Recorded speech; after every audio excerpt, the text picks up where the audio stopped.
Coming up on MHS1, we see who let the dogs out. We embark on a colorful journey. And we give you this week's Right Way prompt. And it's all coming up on MHS1.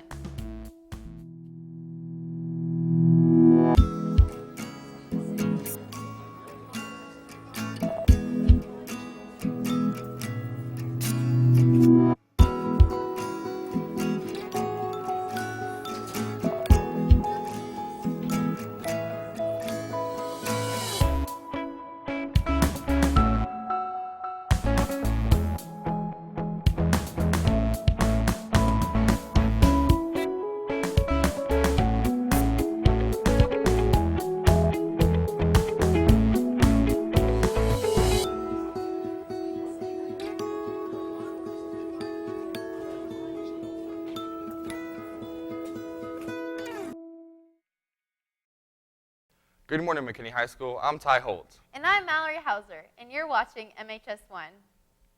Increasing amounts of students have encountered their belongings missing. Demetrius and Elliot have some tips to keep up with your stuff.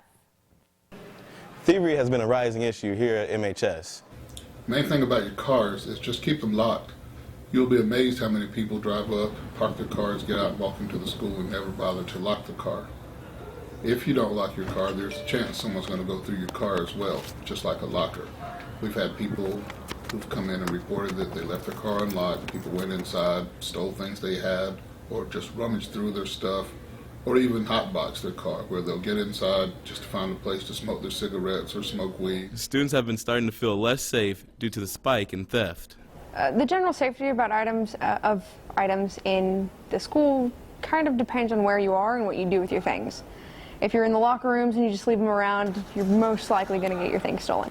I would, if I was somebody else and I was worried about my things getting stolen, I would make sure that they were in a safe place, either locked away, or if it's a super expensive item, don't bring it to school. It's not worth it. If you sit something down, there's a real good chance that somebody's going to take it. It's been happening more and more here at McKinney High School and in pretty much every school here in town. So simply keep it in your pocket. If it's in your backpack, keep your backpack with you, but don't leave anything lying around. We've had countless cases where people have left their stuff in a bathroom, walked in, set a telephone down, walked away and forgot about it and came back and it was gone. And some of the things we've had stolen around here are valued at $600–700, like a typical iPhone is going to be $600 or $700. With that, you're looking at a Class A misdemeanor. You can end up spending up to a year in jail. And a fine of up to $4,000 or both. Generally, you'll get a little bit of both, but you have to ask yourself, is it worth it? So basically, it's pretty much a bad deal. This has been Elliot Parkman and Demetrius White reporting for MHS1.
Students wonder where our cafeteria food comes from.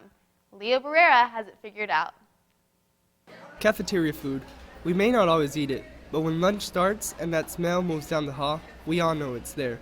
We took a look to see how our cafeteria food is really made. Your cafeteria ladies are cooking almost all day, every day. The earliest people get here at 6 in the morning to get breakfast prepared. And for lunch, I think they start cooking almost right away. Of course, we don't cook fries and hold them forever. We really preach cooking as you go because we don't want kids that have last lunch to be eating food that was cooked at 9 o'clock in the morning. The cafeteria provides a variety of choices. We have a wide variety of food every day, from just about anything that you kids would like. We have one fresh salad every day, a fresh sandwich or a wrap every day, and then usually a couple of made from scratch items. And then we have, of course, chicken nuggets, but they're not regular chicken nuggets. We don't fry. We have not been allowed to fry for 6 years, so they are heated up in an oven. Our chicken nuggets are actually coated in whole grain instead of white flour, so they're better for you. If you're thinking, if you've ever watched the Jamie Oliver show, these chicken nuggets are not put through a blender with all the bones and nasty pieces of the chicken. That's not how manufacturers do that these days. Our chicken nuggets are actually Tyson chicken nuggets, so it's the same kind of thing that you buy in the grocery store, and we're heating it up here. It just doesn't come in the small package, it just comes in a larger package. The cafeteria staff always make sure that everything is always up to code. We're inspected 3 times a year by the city of McKinney, the same health inspectors that will go out and inspect any McKinney restaurant, and we don't ever know when those inspections are going to be. So we are always washing our hands, always wearing gloves. Anytime you touch your face or your hair, you've got to wash your hands, put on a new set of gloves. So anytime you're touching food that's actually going to go in somebody's mouth, they're wearing gloves. So we really try to keep everything super sanitized here. And whether you like the cafeteria food or not, the lunch ladies are here working for you. I always tell our ladies, if you wouldn't eat this food or you wouldn't serve this to your children, then you shouldn't be serving it to these students here. And really, overall, every person that works in the cafeteria really cares about kids. That's why they're here, because you don't really make a lot of money, working as a food service worker, but they really love their jobs and love seeing your smiling faces every day, even though not all of you are smiling. This has been Leo Barrera reporting for MHS1. Now here's Devin McGuire with sports. Thanks, guys. The boys basketball team competed in playoffs on Tuesday and came up victorious. The Lions soccer team have had a strong season so far.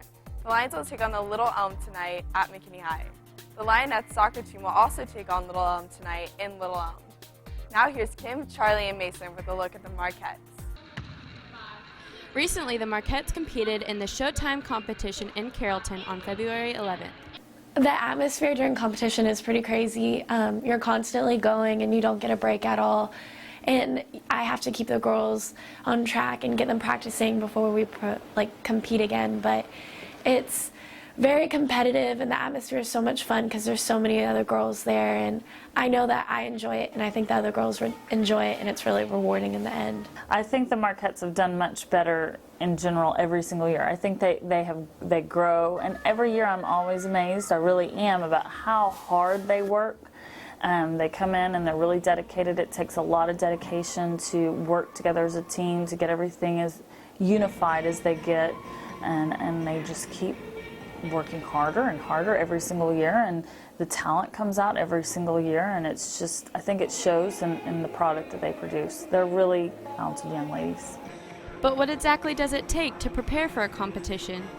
We go ahead and we get the choreography ready, we get the costumes ready, we practice, we polish, we work on technique, and then we perform and hope that all of the hard work that we've done pays off. The Marquettes took the grand champion title home with Caitlin Dorr placing second in her solo contest. This has been Mason Lane, Kim McKnight, and Charlie Hollis-Finkst reporting for MHS1.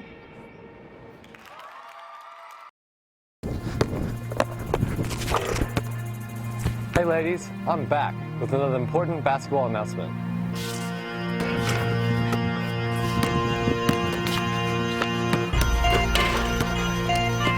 In case y'all didn't know, the boys basketball team plays this Saturday at the American Airlines Center. Here's some info on the game.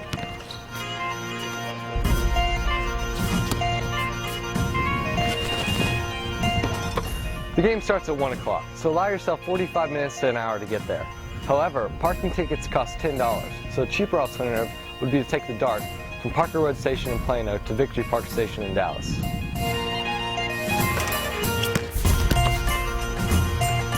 This is the first ever high school basketball game at the American Airlines Center. So for that reason, tickets are kind of pricey, ranging anywhere from $10 to $25. However, you can purchase your tickets at the American Airlines Center box office or at lunches today.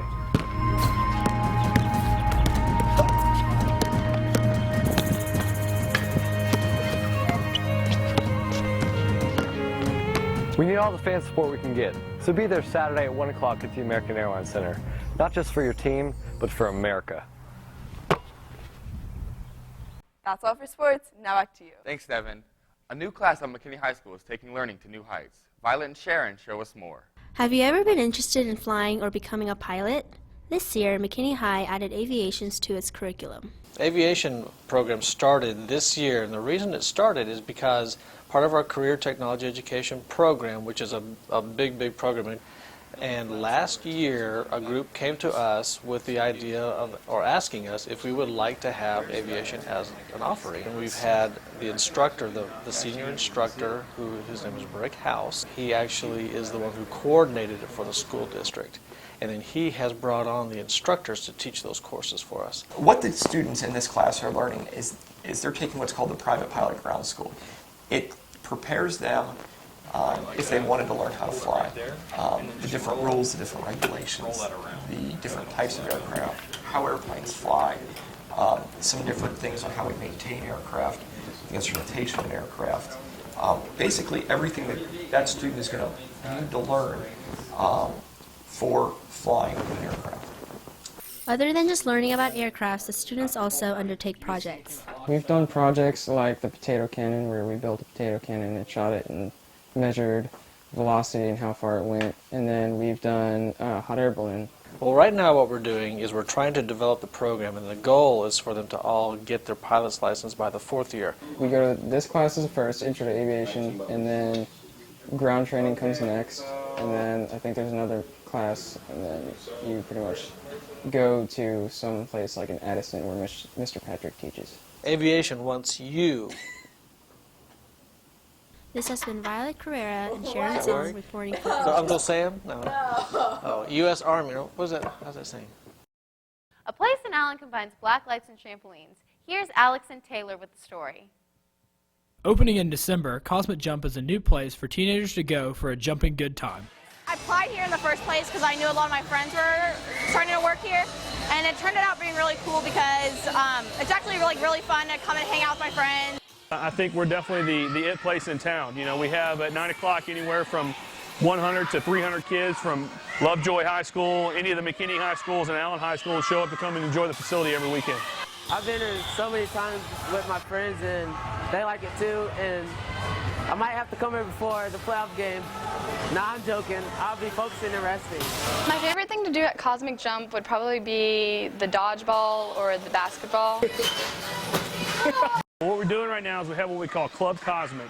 And what that is that at 9 o'clock we go zero gravity. All the lights go down and we go 14 and up. So it's 14 and up crowd. We have a Cosmic deal that's $16 for those 2 hours. What we're doing right now is we can offer a deal to McKinney High School students. If you come in this weekend, Friday, February 24th, or Saturday, February 25th, we will offer you guys 10% off if you mention that you're with McKinney High School. This has been Taylor Hobart and Alex Hooper reporting for MHS1. Hey Mallory, are you a dog person? Nope, but these people are. Here's Jessup Town and Troy Taylor with a look at the annual dog parade. We're here at the 10th annual Barcus Dog Parade, where owners dress up their dogs to various themes. It'll be interesting to see which dogs leave their mark here.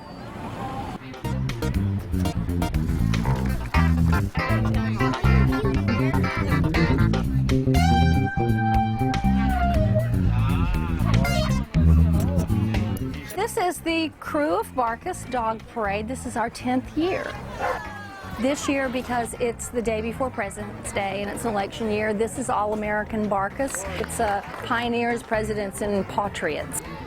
We have 11 or 12 categories of prizes: best small dog, best large dog, best huge dog, best owner-dog combo, best float, most creative, and the merchants in downtown McKinney really step up to the plate and give us awesome prizes. And so every year just keeps getting better, bigger and better. Belinda gave us a brief history of the crew of Barcus.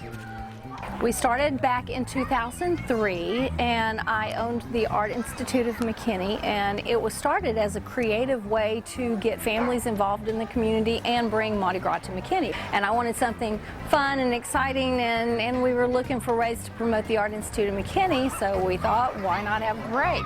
Let's make it for dogs. Dana Clevin explains her various entries. Uncle Sam, hot dogs, and cheerleader, and my grandson as a baseball player. We just did the Mardi Gras and everything I could think of that was American. 3 judges graded each entry corresponding to various size categories. All dogs then marched in the parade. Some of the winners included Puppy Michael Phelps, Betsy Ruff and her colonial companion, Down with Cats Bandwagon, and finally Lady Liberty herself, accompanied by Eastern European immigrants. One thing is certain, these dogs left their bodily fluids on McKinney. This has been Troy Taylor in Jessup-Town, reporting for MHS1. For the first time, the American Heart Association hosted the Color Run in Dallas. Maddie Noe and Jed Rollins Photography went to check it out.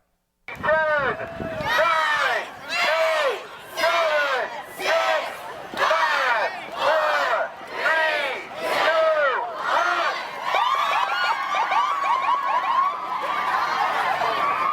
1. The Color Run is a festival and 5K that occurred last Sunday in the heart of Dallas, Fair Park. What distinguishes this Color Run from other 5Ks is the colorful dust that rainbowifies the contestants from head to toe throughout their psychedelic journey. We asked a participant moments before the Color Run what the multicolor event meant to him. To me?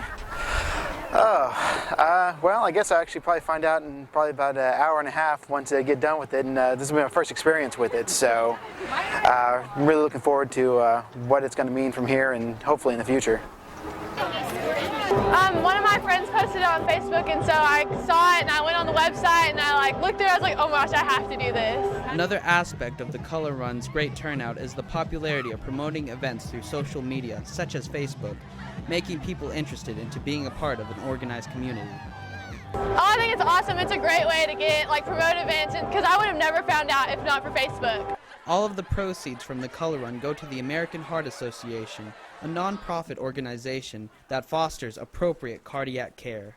Well, my dad had a heart attack almost a year ago. I mean, like a massive heart attack, and he's okay now, and he's healing, so the American Heart Association is important to me. The festival portion of the Color Run consisted of community activities, including a dance-off. Yeah, I was in the dance battle and I won, and I got all this color, and it was so fun. That moment I'll have forever, when I won the dance battle. That's awesome. And let's go for a sassy girl! 10, 9, 8, 7, 6, 5, 4, 3, 2, 1!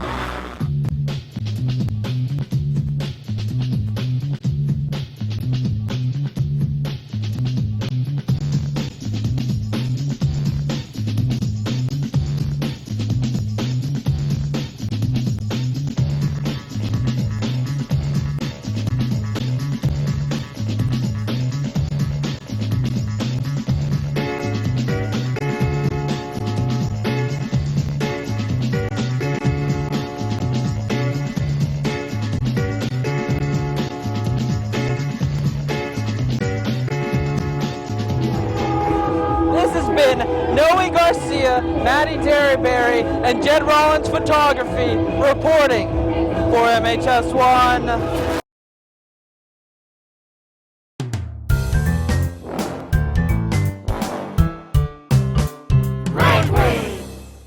I'd like to welcome everybody today to this section of MHS1's new program that we call Right Way Proms.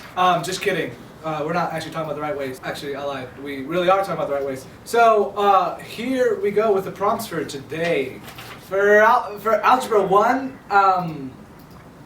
in a well-written paragraph, explain how scatter plots are used to make predictions. Give a specific example. Basically, these are all math-related, by the way, if you're not catching on there. For next would be geometry. Choose one of the following. I gotta read 3. Write a well-written paragraph where someone uses Pythagorean theorem to solve a real-world problem. Number 2, write a well-written paragraph describing the career that you want to pursue and how math will apply to that career. Number 3, write a well-written paragraph to show the best excuse ever why you didn't want to do your geometry homework. Algebra 2/math models / foundations of college math. Describe a real-world situation where you need to find the surface area and why. For calculus and pre-calculus, you guys actually don't have a right way this week. Actually, just kidding, you do. You are to write an essay explaining how you determine the domain and range when given a graph. Please be specific. Assume the person you are speaking to does not understand these terms, meaning they don't know what domain and graph are. Wait, hold on. We actually have live footage of people students trampling over students and riding to get their right way prompts. If you can cut to that, please, we can show. Oh man, oh, it is bad out there. I want to warn you guys, please be safe when getting your right way prompts. Do not be in too much of a hurry to get the prompts, please. Just be safe. This has been Joel Quiñones reporting for MHS1.